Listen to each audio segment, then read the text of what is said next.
पता है जब हम छोटे थे ना तो हमारे पेरेंट्स कहते थे अरे पानी वेस्ट मत करो, नहीं तो अगर अब वर्ल्ड वॉर 3 होगी ना तो वो पानी की वजह से होगी। तो हम सोचते क्या फालतू की बात करते हैं। और आप ये सोच के देखो, अगर हमारे दादा दादी के ज़माने में कोई ये कहता कि पानी जो फ्री की चीज़ है वो एक टाइम पे बिकेगी, तो आप यकीन करते। और आज के टाइम पे हमारी जो पानी की बोतलें 20 रुपये 30 रुपये यानी कि 200 1000 रुपये तक की पानी की बोतलें आ रही है। सोचो हमारे फ्यूचर में क्या होगा।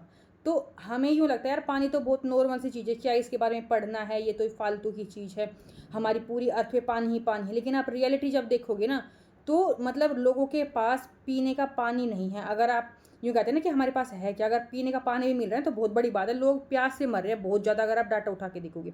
तो इस चैप्टर में ना हम जो वाटर रिसोर्स है अपना क्लास 10th का इतने प्रॉपर मास्टर नोट से अच्छे से देखेंगे ना कि इसमें हम प्रॉपर सारे डायग्राम से जितना डाटा है अच्छे से हर एक कॉन्सेप्ट को कर लेंगे कि आप डायरेक्ट इस वे से कम टाइम में से अपना यूं का यूं एग्जाम में क्वेश्चन लिख के आ सकते हो कि किस फॉर्मेट में आपने कौन से पॉइंटर लिखने हैं। तो बिना टाइम वेस्ट करे शुरू करते हैं। तो देखो सबसे पहले हमारे इंट्रो में यही दे रखा था paradox of the blue planet, कि हमारी अर्थ पे 3/4 जो पार्ट ऑफ वाटर है, लेकिन फिर भी अब देखो पूरे अर्थ पे देखो कितना सारा पानी और लैंड तो कितना कम है, फिर भी हमें पानी की कमी क्यों हो जाती है। तो यूनेस्को की जो रिपोर्ट बताती है क्या कहती है, 200 करोड़ जो है 2 बिलियन पीपल जो उनके पास साफ पानी नहीं है आज के दिन भी। तो आपको ये चीज़ें याद रखनी है कि यूनेस्को बोलता है कि कितने लोगों के पास पानी नहीं है, और 2050 तक ये नंबर जो है 250 करोड़ यानी कि 2.5 बिलियन पहुंच जाएगा। मतलब सोच के देखो, बिलियन 200 करोड़ लोगों के पास आज पीने का पानी नहीं है। और स्कार्सिटी क्या होता है, मतलब पानी की कमी को हम स्कार्सिटी बोलते हैं कि पानी की कमी हो गई है। तो आप ये वर्ड याद रखो कि जब पानी की जो शॉर्टेज हो जाती है ना, कि सप्लाई लोअर है और डिमांड उसकी ज़्यादा है, तो हम उसको क्या बोलते हैं, वाटर स्कार्सिटी। अब इसका रीज़न देख लेते हैं। तो पहला रीज़न होता है ज्योग्राफी ऑफ रेन, कि कहीं पे हमारे देखो किसी एरिया में तो रेन बहुत ज़्यादा कि फ्लड आ जाती है और किसी एरिया में इतना है कि सूखा पड़ जाता है। अब अपना लद्दाख उठा के देखो, ये क्या है, कोल्ड डेजर्ट है। यहाँ पे कितनी बारिश होती है, 100 mm के आसपास हमारी हर ईयर बारिश होती है। फिर हम डेजर्ट में देखेंगे, ये हमारा हॉट डेजर्ट है, यहाँ पे 100 से 300 मिलीमीटर ईयर होती है। देखो हम क्या जनरली हम लोग क्या मानते हैं कि सबसे कम जो बारिश है वो राजस्थान में होती होगी, लेकिन जब आप डाटा आप देख रहे हो तो आपको बहुत से बच्चों को नहीं पता होगा कि राजस्थान से भी कम बारिश कहाँ हो रही है, लद्दाख में, जिसको हम कोल्ड डेजर्ट बोलते हैं। सबसे ज़्यादा बारिश मेघालय में होती है, और इसका भी हम आगे जाके रीज़न देखेंगे कि मेघालय में इतनी सारी बारिश क्यों होती है और बारिश होती क्यों एक्चुअली में। ये हमारी वेटेस्ट प्लेस है, मतलब सिर्फ इंडिया की ही नहीं पूरी अर्थ की सबसे ज़्यादा बारिश होने वाली जगह है। और फिर भी देखो ये भी हमारे इंडिया में और ये भी हमारे इंडिया में, एक जगह तो हमारी इतनी बारिश हो रही है, एक जगह एकदम सूखा पड़ा है। अब आप ये टर्म देखो, डेजर्ट क्या होता है। डेजर्ट इसका मतलब ये नहीं है कि वहाँ पे मिट्टी है, कैमल्स है, मतलब कुछ भी चीज़ है। डेजर्ट का मतलब है कि वहाँ पे कम बारिश हो रही है। अगर आपकी दिल्ली या मुंबई में आज थोड़े टाइम बाद अगर कम बारिश होते होते होते एकदम कम बारिश होने लगी, सूखा पड़ने लग गया, तो हम क्या बोलेंगे, दिल्ली और मुंबई को भी हम डेजर्ट बोलना शुरू कर देंगे। ओके, अब हम ये समझ लेते हैं कि हमारी बारिश हो कैसे रही है। तो देखो एक बार मैं आपको बता देती हूँ, जैसे ये हमारा ट्रायंगल सा इंडिया है, यहाँ इधर हमारा इक्वेटर होता है। तो यहाँ पे देखो ओशन है, ओशन का पानी जब गर्म हो जाता है, आपको बच्चों जब छोटी क्लास में थे आपने पढ़ा होगा बारिश कैसे होती है, पानी भाप बन के ऊपर जाता है, फिर वो चलता है, फिर नीचे बारिश होती है। तो ये बादल भाप बन के ऊपर उठ जाते हैं, फिर ऐसे चल के इधर इंडिया में जाते हैं और ये मानसून की बारिश करते हैं यहाँ पे। ठीक है, तो देखो बादल चलते जा रहे, यहाँ पे हमारे वेस्टर्न घाट, ये यहाँ पे वेस्टर्न घाट है। ठीक है, फिर यहाँ पे ये टकरा के और फिर बारिश करते हैं, और यहाँ पे हमारी है अरावली, ये हमने अरावली का मैं यहाँ पे समझाऊंगी, और ये हमारा इस साइड में मेघालय है। ठीक है, इसका हम समझेंगे। आप ये लोकेशन देख लो, देखो इस डायरेक्शन में आए थे, तो यहाँ ऐसे पहाड़ है ये वेस्टर्न घाट के, तो ऐसे टकराए पहाड़ से बादल और बारिश कर दी। तो देखो जिस उधर ये टकराए हैं ना उधर तो हो गई बारिश, लेकिन दूसरे साइड में क्या हो गया, सूखा हो गया, उधर बारिश की कमी हो गई। समझ गए, एक ही जगह में पहाड़ के इधर तो पानी पानी है, उधर सूखा पड़ा है। इसको हम बोलते हैं विंड वर्ड साइड, यानी कि इधर से क्योंकि हवा आई थी, विंड आई थी।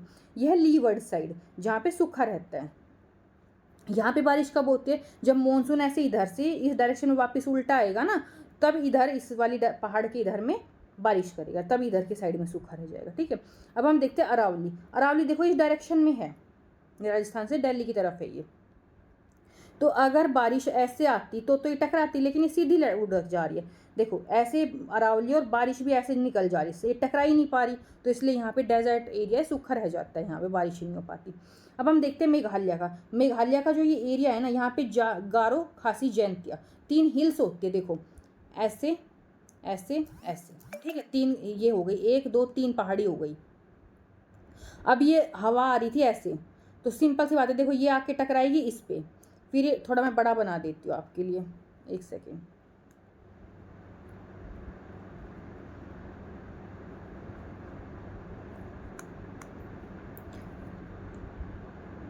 ये गारो खासी जैंतिया, देखो ऐसे हवा आएगी बारिश तो इससे टकराएगी, ठीक है, बारिश हो गई इस साइड में बारिश नहीं हुई, फिर ये इससे टकरा के वापस इधर टकराएगी, यहाँ पे बारिश होगी, फिर ये इधर से टकराएगी, यहाँ बारिश होगी, फिर ये वापस इसको टकराएगी, मतलब आपस में घूमता रह जाता है ये, टकरा रही और वहाँ पे दबादब बहुत ज़्यादा बारिश होती है।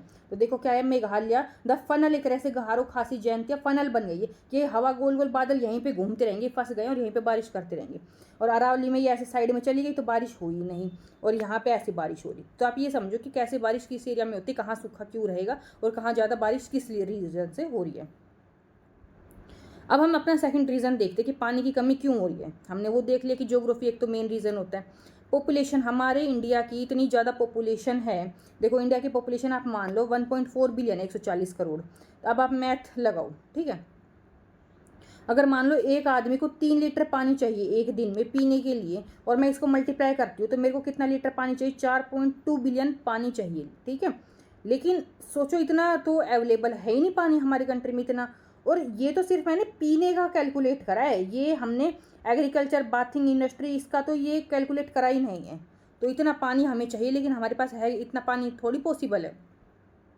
पानी होता भी हम आगे मेथड देखते हैं, लेकिन हम बारिश होती है उसको रोकते नहीं है, पानी बह के चला जाता है। फिर हम देख लेते हैं नेक्स्ट एग्रीकल्चर वाटर ट्रैप, कि कैसे एग्रीकल्चर की वजह से भी हमारा पानी कम पड़ रहा है। देखो जो हमारे एरिया है ना, पंजाब, हरियाणा, वेस्टर्न यूपी, यहाँ पे क्या हुआ था, ग्रीन रेवोल्यूशन आई थी 1960s में। उस टाइम पे इसकी वजह से क्या हुआ, HIV सीड्स आए, पेस्टिसाइड्स आए, बोरवेल्स आए, कि मतलब बहुत ज़्यादा दबा के खेती होने लग गई। पहले क्या था, आप बारिश होगी तो ही खेती करोगे, अब बोरवेल बना दिए, आप गड्ढा खोद खोद के आर्टिफिशियल पानी निकाल रहे हो और खेती करने लग रहे हो। तो फार्मर जो वहाँ पे क्रॉप नहीं होते थे ना, वो भी करने लग गए, खरीफ क्रॉप राइस भी करने लग गए ड्राइज एरिया में, और बहुत ज़्यादा पानी निकाल के। तो इससे क्या रिजल्ट हो गया है, आपने ज़मीन से इतना पानी निकाल लिया ना कि हर साल 1 मीटर ग्राउंड वाटर का पानी जो है कम हो गया है। मतलब यहाँ पे आपकी ज़मीन थी, यहाँ पे मान लो पानी था, तो हर साल आपका 1 मीटर पानी नीचे खिसक गया। अब आप सोचोगे 1 मीटर कितना होता है, आपकी जो क्लास के बच्चों की एवरेज हाइट है ना वो 1.5 मीटर टोल है। तो आप यूँ समझ लो आपकी कमर की जितना पानी हर साल कम हो जा रहा है, सिर्फ और सिर्फ एग्रीकल्चर की वजह से। फिर हम देखते हैं मराठवाड़ा, महाराष्ट्र में, ये तो हमने इस एरिया की बात कर ली। देखो यहाँ पे ड्रॉट प्रोन एरिया है, ये फॉलिंग रिवर्स की वजह से जो फेल हो रही है रिवर्स। देखो यहाँ पे रिवर होती थी, मतलब रिवर से क्या करते हैं, पानी लेते थे। फार्मर क्या करते हैं, बोरवेल बना लेते हैं। यहाँ पे इंटेंस शुगर केन, यहाँ पे तो राइस कर रहे हैं, यहाँ पे शुगर केन की बहुत ज़्यादा खेती कर रहे हैं। तो इससे क्या हो रहा है, 1 किलो चीनी बनाने में ही ना देखो कितना सारा पानी लग जाता है। तो इसका डिपेंड करता है कि मतलब कितना आप, थोड़ी सी चीनी के लिए आप यूँ सोच लो, आपने 1 किलो चीनी खाई है ना, आपने 2500 लीटर पानी वेस्ट कर दिया है। तो इतना पानी लेता है ऐसी फसलें ये। फिर हम देखते हैं एक और रीज़न कि हमारे पानी क्यों है, पोल्यूशन क्राइसिस। अब आपसे अगर इन शॉर्ट क्वेश्चन आए ना कि इससे सारे रीज़न बताओ, तो आप शॉर्ट में बताओगे, प्रॉपर एक ही रीज़न को आए एक्सप्लेन करने पे आप तो उसको डिटेल में एक्सप्लेन करोगे, ओके। अब देखो जैसे हमारी, हम मेन नदियों की बात कर लेते हैं, छोटी की तो चलो फिर भी बहुत दूर की बात है। गंगा और यमुना है, हम उनको पूजते हैं, वो हमारी स्कियर्ड है एक तरह से कि ये तो हमारी माता है। उसके बाद भी हमारी सबसे टॉप 5 मोस्ट पोल्यूटेड जो रिवर है ना दुनिया की, उसमें हमारी नदी आती है। सोचो हम उनको माता मान रहे हैं और उसका नुकसान कर रहे हैं। घर में भी तो हम ये लोग यही करते हैं, अपनी मम्मी को बोलते हैं अरे हमारी माँ तो बहुत महान होती है, और अपनी मम्मी की ही सबसे कम रिस्पेक्ट करते हैं, अरे आप तो हाउस वाइफ हो, आप करती क्या हो, कुछ ही बोलते अरे मम्मी ये कर दो वो कर दो, ऐसे ऑर्डर देते रहते हैं। तो वही हाल हमने माता बना के नदियों का बुरा हाल कर दिया। हम जिसको भी माता बनाते हैं उसी का ही बुरा हाल कर देते हैं। देखो इंडस्ट्रियल डिस्चार्ज, हम क्या करते हैं, इंडस्ट्रीज़ बना दिए, ठीक है, नदियों के किनारे हमने इंडस्ट्रीज़ बनाई, भाई पानी की जरूरत हुई, लेकिन हम क्या करते हैं, जो जैसे कानपुर का एग्जांपल दे रखा है, जो खराब टॉक्सिक वाटर है ना उसको हम गंगा में डाल देते हैं। इससे थर्मल पॉल्यूशन होता है, यानी कि गर्म पानी जो इंडस्ट्री से निकल रहा है ना, उसमें जो मछलियाँ जो भी एक्वेटिक लाइफ हो सारी की सारी वो मर जाएगी। वो मर जाएगी, उसकी डेड बॉडी यूँ तो है नहीं, वो बाहर आके पड़ जाएगी, डेड बॉडी भी उसी पानी में पड़ी रहेगी, तो उससे और ज़्यादा डबल पॉल्यूशन होएगा। फिर हम देखते हैं अनट्रीटेड सीवेज। तो हमारे क्या करते हैं, जितना भी घरों का गंदा पानी निकलता है ना, सरकार या जो भी लोग मेहनत नहीं करते उसको साफ करने की, सारा नाला नदियों में छोड़ देते हैं, तो इससे गंद हो रही है पूरी की पूरी। फिर है एग्रीकल्चर रन ऑफ, जो हमने देखते हैं कि एग्रीकल्चर हम जब कर रहे हैं ना तो उसमें इतना ज़्यादा खाद, इतना केमिकल डाल रहे हैं ना, और बारिश में वो सारा खाद, सारी की सारी, अब वो खाद गायब तो नहीं होगा, कहीं ना कहीं तो वो रहेगा ना ज़मीन, और पानी के साथ बह के वो कहाँ पे चला जाता है, डायरेक्टली रिवर्स में चला जाता है जब बारिश होती है। फिर हम देखते हैं रिलीजियस ऑफरिंग। देखो जब हम कुछ भी हमारे यहाँ पे पूजा वगैरह होती है, हम क्या कहते हैं, अरे कुछ भी पूजा करो और पानी में डाल देते हैं कि ये पानी पवित्र है, उसमें डालाओ। हम जैसे कि गणेश उत्सव मनाते हैं, दुर्गा पूजा मनाते हैं, या कुछ भी, जैसे हमारे कोई मर जाता है हम उसके लिए पूजा करने जाते हैं गंगा वगैरह में। तो हम इतना, अभी आपने रिसेंट देखा कावड़ यात्रा हुई थी, कावड़ यात्रा होने के बाद इतना मतलब गंगा पे जमीन नहीं दिखाई दे रहा, इतना कचरा कावड़ियों ने भर दिया है। तो हम जाते हैं भक्ति करने और कचरा फैला के आ जाते हैं उसका, समझ गए। फिर हम देखते हैं हिडन कॉस्ट, कि अब हमें इनका क्या भुगतान करना पड़ रहा है। एक हम यहाँ पे प्रोसेस समझते हैं, लीचिंग क्या होती है, ओवर इरिगेशन से होती है। देखो आप क्या करते हो, क्रॉप में बहुत ज़्यादा पानी डाल देते हो, मतलब कि आप कहीं खेती कर रहे थे उसमें पानी बहुत ज़्यादा दिए जा रहे हो, मतलब 3 फसल हो सकती थी साल में, आप 4-5 फसल दबा दब पानी निकाल रहे हो और करे जा रहे हो, मतलब मौसम पे तो डिपेंड है ही नहीं। मान लो ये आपकी ज़मीन है, ठीक है, ये आपके पेड़ लग गए ऐसे, ये इधर इनकी जड़ें थी, तो पानी क्या था यहाँ पे, देखो मिट्टी के ऊपर न्यूट्रिशन होते हैं, आपको पता है कि वहाँ से अपना क्या करते हैं, अच्छे जड़ें क्या करते हैं, खाने का न्यूट्रिशन वगैरह ले लेते हैं और अपना काम चलाती है। लेकिन आपने यहाँ पे पानी नहीं, बहुत ज़्यादा पानी डाल दिया, ओवर इरीगेशन कर दिया, तो पानी क्या करेगा, ज़्यादा पानी सारी की सारी जो न्यूट्रिशन है ना बहा के नीचे वाली लेयर में ले जाएगा। अब यहाँ पे सारा न्यूट्रिशन बह के आ गया, अब जड़ें यहाँ तक तो पहुँच नहीं सकती, तो इन पेड़ों को भी न्यूट्रिशन नहीं मिलेगा। तो आज के टाइम पे जो हम खाना खा रहे हैं उसमें न्यूट्रिशन कम इसीलिए आ रहा है। इवन जो हम दूध पीते हैं हम यूँ कहते हैं इनमें भी न्यूट्रिशन नहीं, क्योंकि वो गाय भैंस जो चीज़ें खा रही है उसमें न्यूट्रिशन वाली चीज़ ही नहीं है, ना पेड़ पौधों को न्यूट्रिशन मिल रहा है, तो हम में कहाँ से चीज़ें आएंगी, ठीक है। तो टॉप लेयर से बह के नीचे चली गई है, और इसको सोइल फर्टिलिटी जो होती है वो ड्रॉप हो जाती है, इसको हम लीचिंग बोलते हैं, क्योंकि जो न्यूट्रिशन ऊपर वाली लेयर से नीचे चले जाते हैं। फिर हम देखते थे एल्की चोक होल्ड क्या होता है, कैसे पोल्यूशन होता है। देखो मान लो कोई भी नदी थी, ठीक है, हमने क्या करा उसमें इतना ज़्यादा कचरा पोल्यूशन वगैरह भर दिया कि वहीं पे देखो कभी भी ना आडी टेढ़ी जगह होती है ऐसे, तो यहाँ पे ऐसे अटक जाएगा पानी, ठीक है। प्लास्टिक वगैरह कचरा क्या करेगा, रास्ता रोक देगा, रास्ता रोक दिया, गड्ढा बन गया, उसी में सारा पानी भरा, वो ताज़ा पानी तो आ नहीं रहा, भरा भरा इसमें क्या हो जाएगा, वाटर वहीं पर रुक जाएगा, और उसमें क्या है, काई लग जाएगी, रुके हुए पानी में काई लग जाती है। ऊपर यहाँ लग गई काई, अब नीचे यहाँ पे प्लांट थे, ठीक है, यहाँ पे मछलियाँ थी। प्लांट क्या करते हैं, ऊपर से सनलाइट लेके फोटोसिंथेसिस करते हैं, काई लग गई है ऊपर, तो यहाँ पे सनलाइट आ नहीं रही है, तो ये फोटोसिंथेसिस ऑक्सीजन नहीं बना पा रहे, तो ये लोग मर जाएंगे, ठीक है। अब मछलियाँ भी इनकी बनाई हुई ऑक्सीजन लेती थी, अब इनको भी ऑक्सीजन नहीं मिलेगी, ये भी मर जाएंगे, ये मर गए, इनकी डेड बॉडी भी यहीं पे घूमने लग रही है, तो हो गया ना सारा पोल्यूशन, कचरा ही कचरा, बदबू ही बदबू हो जाएगी। तो इससे क्या होता है, हमारा ये फिश भी डाई हो जाते, पूरा का पूरा इकोसिस्टम एक तरह से खराब हो गया, खत्म हो गया, सब कुछ सड़ मड़ गया। तो आप ये टर्म याद रखो कि किस चीज़ से क्या बातें कर रहे हैं। अगर कोई एक टॉपिक समझाने को आए, अगर यूँ पूछ लेंगे कि लीचिंग समझाओ, ओवर इरीगेशन समझाओ, तो आप बता दोगे। आप ये कहेंगे कि एल की जो चोक होल्ड है वो समझाओ, तो आप समझा दोगे, ठीक है, प्रॉपर पूरा डिटेल में। ये सारे के सारे के पॉइंट पॉइंट पॉइंट लिखना और उनको डिटेल में बता देना। लेकिन अगर वन जो MCQs वगैरह आते हैं उसमें डायरेक्टली पूछ ले, कोई भी एक पॉइंट पूछ लिया कुछ भी, कि वो एक्वेटिक प्लांट फोटोसिंथेसिस क्यों नहीं कर पाते, तो आपको ये समझ में आना चाहिए ये जो टॉपिक है ये किस क्वेश्चन से आया है, किस कहाँ से क्या चीज़ें रिलेट करके पूछी हुई है। अब हम देखते हैं 4 पिलर ऑफ वाटर कंजर्वेशन। हमने देख लिया कि क्यों पानी की कमी हो रही है, कैसे पोल्यूशन हो रहा है। अब हमें क्यों इनको पानी को बचाने की नीड है। सबसे पहले हमारा आ जाता है पब्लिक हेल्थ। देखो जो पानी, गंदे पानी की वजह से बीमारियां होती हैं, जैसे डायरिया, फूड इन्फेक्शन हो गए, stop mosquito breeding, malaria, dengue और स्टैग्नेंट वाटर, ये इन सब से हमें बीमारियां होती है। अगर हम पानी को साफ रखेंगे, पोल्यूशन नहीं करेंगे, तो हमारी ही बीमारियां कम होंगी। हम यूँ कहते हैं अरे हम तो दूर कचरा फेंक के आए, लेकिन आप इनडायरेक्टली आप खुद बीमार होते हो। आज के टाइम पे इतनी बीमारियां इसीलिए फैल रही है, मच्छर वच्छर हो जाते, इतने डेंगू वगैरह, आपने कभी पहले सुना था कि इतने डेंगू होते थे, मलेरिया होते थे, अब होते इतने ज़्यादा। पहले क्या होता था, जनरली ना मिट्टी होती थी हर जगह, कि बारिश हुई, कुछ भी पानी आया, मिट्टी ने सोख लिया। अब कहीं हमने मिट्टी छोड़ी नहीं है, हर जगह पक्के रोड, सड़क, बिल्डिंग, मिट्टी, पानी घुसे तो घुसे कहाँ अंदर से, वो कहीं ना कहीं पक्की सड़क वगैरह कहीं पे भी ऐसी पक्की जगह भरेगा वो पानी, मिट्टी तो है ही नहीं जो उसको सोख लेगी। दूसरा रीज़न क्या है, फूड सिक्योरिटी, कि पानी नहीं रहेगा, एग्रीकल्चर नहीं रहेगा, खाना नहीं रहेगा। सिंपल सी बात है, अगर पानी ही नहीं होगा तो हमें खाना भी नहीं मिलने वाला है।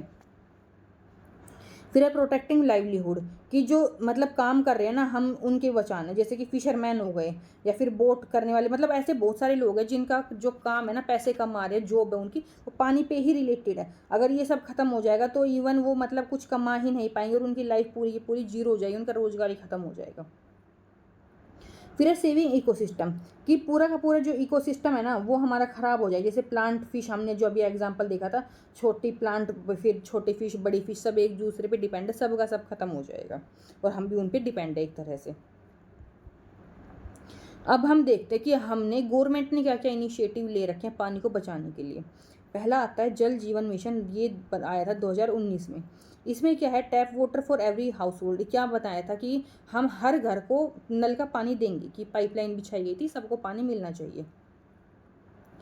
इनका क्या एम था कि 55 लीटर जो है वो ड्रिंकिंग वाटर दिया जाएगा पर पर्सन को और पर डे।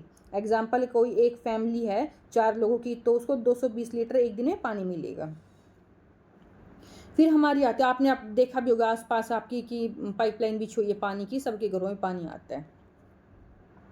पहले ऐसा था ही नहीं, मतलब पानी दूर तक पहुंचा ही नहीं हुआ था। अब है अटल भूजल योजना। भूजल से आप नाम खुद समझ गए कि भूजल यानी कि जमीन के जल को हम इंक्रीज करने की बात कर रहे हैं। ये क्या कहते हैं कि ग्राउंड वाटर जो है उसको रिचार्ज करना। आप सोचोगे आप कैसे रिचार्ज करेंगे, रिचार्ज तो हम फ़ोन वगैरह करते हैं। तो ये कहाँ किसने सपोर्ट कर रखा है, ये प्लस ये योजना वर्ल्ड बैंक ने। देखो हम क्या करते हैं, ग्राउंड वाटर से पाइप लगा के पानी निकाल लेते हैं, ठीक है, और हमने मिट्टी तो छोड़ी नहीं है, पानी ऐसे अंदर चला जाएगा। तो हम क्या करेंगे, जैसे हमने पाइप लगा के पानी निकाला है ना, ऐसे पाइप लगा के छोड़ दिए जगह जगह, कि उन पाइप में से गड्ढे में से पानी नीचे चला जाएगा। तो वो होता है ग्राउंड वाटर रिचार्ज करना। तो क्या टारगेट कर रखा है, 8220 वाटर स्ट्रेस्ड ग्राम पंचायत बनाई गई है 7 स्टेट में। ये आप स्टेट याद रखो। यहाँ पे क्या बोला गया है कि उनको समझाया गया है कि आप कैसे ऐसे पाइप बनाओ और वाटर रिचार्ज करो अपने अपने एरिया का, ठीक है। बोरवेल होल्स बनाने हैं और उनके अंदर जाने दो आप। फिर है पीएम कृषि सिंचाई योजना, कि आप क्या करेगी, गवर्नमेंट सबको इरिगेशन सबको मिल सके, इरिगेशन की फैसिलिटी, हर खेत को पानी मिल सके। अब हम देखेंगे टेम्पल्स ऑफ मॉडर्न इंडिया किसे बोलते और क्यों बोलते। देखो जवाहरलाल नेहरू थे ना, उन्होंने डैम्स को क्या बोला था कि ये आज के मॉडर्न इंडिया के एक तरह से टेम्पल है। सोचो कितनी इंपॉर्टेंट बात बोल दी कि उनके बिना हमारा मॉडर्न इंडिया बन ही नहीं सकता। तो उन्होंने ऐसा क्यों बोला था, क्योंकि तो देखो डैम्स होते हैं ना, वो मल्टीपर्पज़ रिवर प्रोजेक्ट होते हैं कि आप उनसे इलेक्ट्रिसिटी बना सकते हो। और उस टाइम पे इलेक्ट्रिसिटी बनानी ना बहुत ज़रूरी थी उस टाइम, मतलब यूँ समझ लो जब हमारा देश आज़ाद हुआ था इलेक्ट्रिसिटी थी ही नहीं और आपको पूरे देश में इलेक्ट्रिसिटी पहुंचानी थी। इससे क्या होता है कि रिवर होते हैं ना, उसके ऊपर ऐसे आप एक सीमेंट का ऐसा दीवार टाइप का बना देते हैं और यहाँ पे टरबाइन लगा देते हैं, वो गोल गोल गोल गोल घूमती रहती है। तो उससे जो वाटर होता है वो स्पिन करते हैं टरबाइन और उससे क्या होती है, इलेक्ट्रिसिटी बनती है, ठीक है। हम इस पानी को स्टोर कर सकते हैं, जब मेरे को जरूरत होएगी तो क्या हम क्या करेंगे, उसको एज ए खेत वगैरह में इरीगेशन के लिए, ड्रिंकिंग वाटर के लिए यूज़ कर लेंगे। और हम जैसे आपने देखा होगा नहर वगैरह बना के इसको कहीं और भी ले जा सकते हैं, फिश ब्रीडिंग कर सकते हैं, इनलैंड नेविगेशन इधर उधर वो छोटी मोटी अपनी नावों के लिए भी हम यूज़ कर सकते हैं, मतलब बहुत सारे काम हम इसको कर सकते हैं। तो आप ये कहोगे कि ये तो बहुत अच्छी चीज़ है, ये तो हमें बहुत सारे बना देने चाहिए, नहीं, लेकिन इसके ना कुछ नेगेटिव पॉइंट भी होते हैं। देखो ये हमने ऐसी टाइप की क्या करी, दीवार बना दी है कंक्रीट वॉल सीमेंट की। ये इधर नदी आ रही थी लेकिन हमने रोक दिया। अब नदी यहाँ से पानी जाएगा, ये टरबाइन गोल गोल गोल गोल घूमेगी और यहाँ से बिजली बनेगी और पानी बाहर निकल जाएगा, ठीक है। और यहाँ पे ऐसे दरवाजा होता है, आप पानी रोक दो और उसको चाहे जाने दो। तो हमें इसकी हिस्ट्री देख लेते हैं, ये कोई नई चीज़ नहीं है। हम ये कहेंगे कि हमने तो बहुत बड़ी चीज़ कर दी।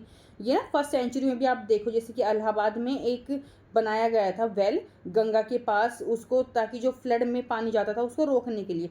मतलब ऐसे नदी का रास्ता होता है जहाँ से वो पानी जाता है नदी का, लेकिन जब फ्लड आते हैं ना, जब बारिश का मौसम होता है तो पानी पूरा फैल जाता है। तो इन्होंने किंग ने क्या करा था, साइड में ऐसे कुएं बना दिए थे, ठीक है, कि अगर एक्स्ट्रा पानी आएगा तो वो उस कुएं में चले जाएगा और जब पानी का मौसम नहीं रहेगा ना, बारिश नहीं होगी, तो हम वो कुओं का पानी यूज़ कर लेंगे। एक तरह से वाटर हार्वेस्टिंग, ये वाटर हार्वेस्टिंग हो गई थी। मौर्यन एम्पायर में हम देखते चंद्रगुप्ता जो मौर्य थे, उन्होंने डैम बनाए थे, लेक्स बनाई थी, इरिगेशन के लिए बहुत सारा काम करा था। 11वीं सेंचुरी में जो राजा भोज थे उन्होंने भोपाल लेक बनाई थी, भोजपाल, जो लार्जेस्ट आर्टिफिशियल लेक है इस टाइम की। फिर 14वीं सेंचुरी में हम देखेंगे जो इल्तुतमिश थे जिन्होंने कुतुब मीनार भी कंप्लीट करी थी, उन्होंने भी आर्टिफिशियल लेक बनाई थी हौज खास दिल्ली में। आपकी सबके अपने अपने स्टेट में चीज़ें होती है। आप अपने गांव में देखोगे जैसे हम जोहड़ वगैरह चीज़ें बनाते हैं, तो पहले के टाइम पे ना वाटर कंजर्वेशन करना बहुत नॉर्मल चीज़ होती थी। आज हमने ये पूरा काम छोड़ दिया है, इसलिए पूरा अर्थ का जो हमारा बैलेंस है नेचर का खराब हो रखा है। अब हम देख लेते हैं the dark side of dams. अगर डैम्स की पॉजिटिव चीज़ें पूछे पॉजिटिव बताओ, डार्क साइड पूछे डार्क बताओ नेगेटिव। अगर सिंपल डैम के बारे में पूछे तो आप दोनों चीज़ें बैलेंस करके बताओ। आपको क्वेश्चन समझ के कितना पूछा है, क्या चीज़ बतानी है, वो बतानी आनी चीज़ें चाहिए। प्रॉब्लम नंबर 1 क्या है, सेडिमेंट और डिस्प्लेसमेंट। देखो जब नदी आती है ना तो नदी सिंपल प्योर पानी नहीं होता, उसमें क्या है वो मिट्टी, पत्थर, कूड़ा करकट, पेड़ पौधे सब बहा के लेके आती है, ठीक है। तो और क्या हो जाएगा जब हमने दीवार लगा दी तो उस क्या हो जाएगा, ये सारा का सारा यहीं पे रुक जाएगा, ठीक है, ऊपर ऊपर का पानी जाएगा ना। तो रिजल्ट क्या हो जाएगा, इसकी डेप्थ देखो, गहराई कम हो गई, पूरा नीचे सामान जम गया। तो जो साइड में ऐसे गांव लोग रह रहे थे ना, तो ये पानी जब नदी आएगी तो क्या हो जाएगा, तो पानी यहाँ पे आ जाएगा, ठीक है, धीरे धीरे टाइम होगा। दूसरी प्रॉब्लम क्या है, इंटर स्टेट वाटर डिस्प्यूट। कई जो आसपास स्टेट होते हैं ना उनमें लड़ाई होती है पानी के लिए। मान लो जैसे हमारी इंडिया पाकिस्तान की नदी के ऊपर लड़ाई है ना पानी की, से महाराष्ट्र से नदी आ रही है, ये देखो कृष्णा रिवर महाराष्ट्र से आएगी, फिर कर्नाटक जाएगी, फिर तेलंगाना, फिर आंध्र प्रदेश, ऐसे ही बहती हुई जा रही है, ठीक है। लड़ाई क्या है, देखो सबसे पहले ये लोग डैम बना लेंगे, अपने नदी के पानी को यूज़ कर लेंगे, फिर ये लोग यूज़ कर लेंगे, ये यूज़ कर लेंगे। जो सबसे लास्ट वाला स्टेट बचेगा उसके पास तो पानी बचेगा ही नहीं यूज़ करने के लिए, प्रेशर ही नहीं बचेगा। तो देखो कर्नाटका ने यूज़ कर लिया, डैम बना लिया, उस पर बहुत ज़्यादा पानी। जो आंध्र प्रदेश है वो उसके पास पीने का पानी ही नहीं बचा, नदी का पानी पहुँच ही नहीं पाया इनके पास आते आते। तो इनके पास लड़ाई आ जाती है, वो कहती है हमें पानी कम मिला, वो कहते नहीं हमें पानी कम मिला। तो इनकी लड़ाई क्या करते हैं, सुप्रीम कोर्ट इनके बीच में आता है और उस कोटा सेट करता है कि आपने इतना परसेंटेज नदी का पानी यूज़ करना है। ऐसे हमारे इंडिया पाकिस्तान के भी जो रिवर है ना वो सेट हो रखा है कि आप इतना इतना परसेंट पानी यूज़ करोगे, ओके। अब हम देखते हैं कि जो नर्मदा बचाओ आंदोलन, देखो वो एक स्टोरी देखो क्या था इसमें। नर्मदा थी, उसके ऊपर डैम बना रहे थे, लोगों ने क्या करा, आंदोलन करा कि हम अपनी नर्मदा इससे खराब हो जाएगी, हमने उसको बचाना है। तो प्रोजेक्ट क्या आया था, सरदार सरोवर डैम का आया था कि हम नर्मदा रिवर पे ये डैम बनाएंगे। और फ़ायदा क्या होगा लोगों को, क्या बताया, इलेक्ट्रिसिटी बनेगी, वाटर सप्लाई होगी मध्य प्रदेश में, महाराष्ट्र में, गुजरात में और राजस्थान में भी। तो यहाँ पे जहाँ ठीक है सबको पानी मिलेगा, लेकिन जहाँ पे डैम बनेगा वहाँ पे लोगों के घर खराब हो जाएंगे। भाई जहाँ पे डैम बन रहा है किसी ना किसी का तो घर होगा ना, ज़्यादातर गरीबों की बस्तियाँ वहाँ से होती है और उनको हटा दिया जाता है। तो लोकल विलेजर और ट्राइबल क्या कह रहे थे कि हमें कहीं और अपनी, जहाँ मैं इतने सालों से रह रही हूँ, मैं अपना घर छोड़ के क्यों जाऊँ किसी और को पानी देने के लिए, फ़ायदा करने के लिए, हम अपना गांव घर छोड़ के नहीं जाएंगे। फिर क्वेश्चन क्या उठता है कि जो लोकल कम्युनिटीज़ है ना उनको क्यों प्राइस देना पड़ता है, अपने घर क्यों छोड़ने पड़ते हैं दूसरों के भले के लिए। वो कह रहे कि हम राजस्थान के भले के लिए, उनको बिजली मिले, उनको पानी मिले, हम अपना घर क्यों छोड़ के जाए जहाँ हम इतने सालों से रह रहे हैं। आप खुद सोच के देखो, आप इतने सालों से जिस एरिया में रह रहे हो और आपको बोले कि यहाँ पे कल को रोड बनेगा, डैम बनेगा, आप छोड़ के एकदम से चले जाओ, तो आप क्या आराम से चले जाओगे। रिजल्ट क्या हुआ, फिर जो एनजीओ जो लोकल लोग थे ना उनने सबने मिलके क्या करा, नर्मदा बचाओ आंदोलन करा कि हम इसको नहीं होने देंगे, हमें हटना, यहाँ से नहीं हटेंगे। फिर हम देखते हैं पावर लोकल हार्वेस्टिंग की। मैंने बताया ना इससे पहले गांव में या राजा वगैरह पूरा नदी के पानी को स्टोर करने का पूरा बना के रखते थे, और इनको हर एरिया में ना अलग अलग नाम से जाना जाता है। जैसे गुल्स और पुल्स हम कहाँ पे बोलते हैं, अपने इस एरिया में। Diverting stream water for agriculture in the western Himalayas में क्या करते थे कि नदी का पानी आ रहा था, ऐसे नहर बना के पानी को दूसरे साइड में ले जाते थे, उसको गुल्स या कुल्स बोलते थे। जैसे अपने राजस्थान में हम उसको कहाडीन्स जोहड़ या खादीन्स जोहड़ बोलते हैं। अब मेरे एरिया में जैसे जोहड़ बोला जाता है, आप अपने एरिया का मेरे को कमेंट करके बताओ कि आपके एरिया में इसको क्या बोला जाता है। एग्रीकल्चर फील्ड होते थे तो उनको क्या करते थे, कन्वर्ट कर देते rain feed storage structure in Jaisalmer. मतलब ये मेरा खेत का एरिया है तो इसके ऐसे चारों तरफ ना बाउंड्री बना देते हैं, क्यों, ताकि उसमें पानी जो है बह के बाहर नहीं जाए, वहीं पे पानी स्टोर हो जाए। फिर यहाँ पे यूज़ होता है बम्बू ड्रिप इरिगेशन। देखो बम्बू की जो पाइप आपने देखोगी ऐसे पाइप होती है, इसके बीच में ऐसे छेद होता है, मतलब पाइप की तरह। तो इस पाइप को जोड़ देते हैं और इसमें से पूरा पानी जाता है और इससे इरिगेशन करते हैं, खेतों में पानी देते हैं, ठीक है। ये कहाँ पे, मेघालय में। तो आपने ये याद रखना है, एमसीक्यू में आ सकते हैं कि कौन से एरिया में कहाँ पे क्या चीज़ें होती है। फिर है इंडक्शन चैनल, इसमें क्या होता है, diverting flood water to irrigate field in Bengal. तो यहाँ पे जो फ्लड बहुत ज़्यादा पानी आ रहा है ना, उसको क्या करते हैं, दूसरा रास्ता बदल के बंगाल में जहाँ पे पानी की ज़रूरत है वहाँ पे भेज देते हैं।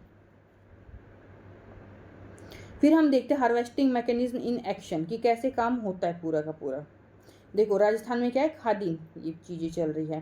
फिर यहाँ पे बम्बू ड्रिप इरीगेशन हमने देखा ना, ऐसे देखो पाइप, पूरा पाइप सिस्टम बना रखा है बम्बू से, जब पहले पाइप नहीं होती थी ना तब भी। और अब पौधे में जितना पानी उतना ही बूंद बूंद करके गिरेगा। इसमें देखो एक हम देखते हैं कि एक एम्बैरकमेंट बना दिया रेन वाटर को रोकने के लिए, ये ऐसे सीमेंट का कुछ बना दिया ताकि पानी आके बह के नहीं जाएगा। तो इससे जो पुल है वो फील्ड हो जाएंगे और धीरे धीरे पानी नीचे चला जाएगा, नीचे पानी इकट्ठा होना शुरू हो जाएगा, तो ग्राउंड वाटर क्या हो जाएगा, रिचार्ज हो जाएगा आगे फ्यूचर यूज़ के लिए। और ये आपका मेघालय का आपने समझ ही लिया है। फिर हम देखते हैं रूफ टॉप और अंडरग्राउंड टैंक। क्या होता है कि छतों के ऊपर ऐसे जो पाइप होती है, हम क्या करते हैं नाली में पानी जाने देते हैं, लेकिन ये क्या करते हैं, इस पानी को एक नीचे ऐसे टैंक बना के रखते हैं और उसमें पानी को सेव कर लेते हैं, और जब नीड होएगी और ऐसे कुएं से पानी निकाल लेंगे। देखो फिर इससे हम समर में पानी को क्या करते हैं, पूरा का पूरा, और घर को भी ठंडा रखते हैं। ये पूरे 15 से 25% जब वाटर रिक्वायरमेंट को पूरा कर देते हैं। मेघालय का पैराडॉक्स देख लो, देखो मैसूरम और जो चेरापूंजी है ना, वहाँ पे इतनी सारी रेन होती है अर्थ की सबसे ज़्यादा, लेकिन जो वहाँ पे पानी की कमी है। सोचो हमने अभी पढ़ा था मेघालय में दुनिया की सबसे ज़्यादा बारिश हो रही है पूरी अर्थ की, लेकिन वहाँ पे पानी की कमी है, क्योंकि वो एरिया पहाड़ी इलाकों पे जितनी बारिश हो रही है ना, सारा बह के नीचे चला जा रहा है, वहाँ पीने के लिए पानी नहीं है। फिर पॉलिसी अलर्ट देखो, तमिलनाडु एक पहला स्टेट है हमारा इंडिया का जिसने कंपलसरी कर दिया roof top rain water harvesting को, कि अगर आपने घर में ये सिस्टम नहीं बनाया ना कि आप पानी को सेव करोगे, तो आपका घर का नक्शा पास ही नहीं हो सकता। सोचो कितना अच्छा इनिशिएटिव कर रखा है इन्होंने। फिर हम देखते हैं कुछ आपने मैप वर्क, इसमें से आपके मैप के क्वेश्चन पक्का बनते ही बनते, तो आपने चीज़ें याद रखनी है।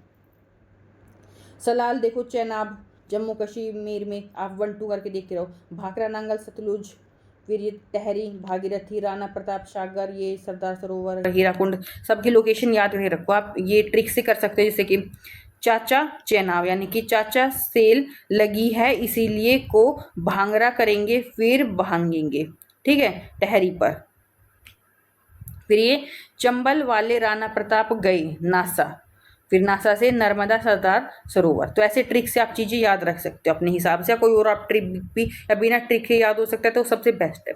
आप मेरे को नोट्स के लिए कमेंट कर सकते हो, अभी कोई भी इशू या आपको जो नेक्स्ट चैप्टर चाहिए, हम इसका क्वेश्चन आंसर फॉर्मेट में रिवीजन करना है, किस टाइप से आप रिवीजन करना चाहते हो, कैसे नोट्स चाहिए, आप हर एक चीज़ जो चाहिए ना, कुछ भी आपको फीडबैक देनी है, जो भी मेरे से हेल्प चाहिए आप मेरे को कमेंट करके बता सकते हो। और आप बाकी चैप्टर भी जाके प्लेलिस्ट में चेक कर सकते हो। मिलते हैं अपने नेक्स्ट वीडियो में। Okay bye bye.